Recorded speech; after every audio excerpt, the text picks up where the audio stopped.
সে এতদিন পরে সুস্থ হয়ে বাংলাদেশে আসছে, এটা আমাদের অনেক চাওয়া পাওয়া। যাক, আলহামদুলিল্লাহ ম্যাডাম সুস্থ আছে, ভালো আছে। তার অপেক্ষায় সারা বাংলাদেশ, আমরাও দূর দূরান্ত থেকে অনেক মানুষ এসছে।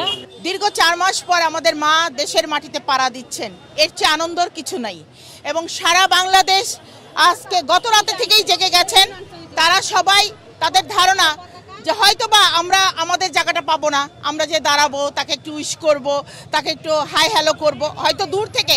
এটাই হলো আমাদের ভালোবাসা, এটাই হলো আমাদের সবচেয়ে বড় পরম পাওয়া। ওনাকে একটা নজর দেখার জন্য সারা বাংলাদেশ, শুধু আমরা না, সারা বাংলাদেশের লোকজন অপেক্ষায় আছে।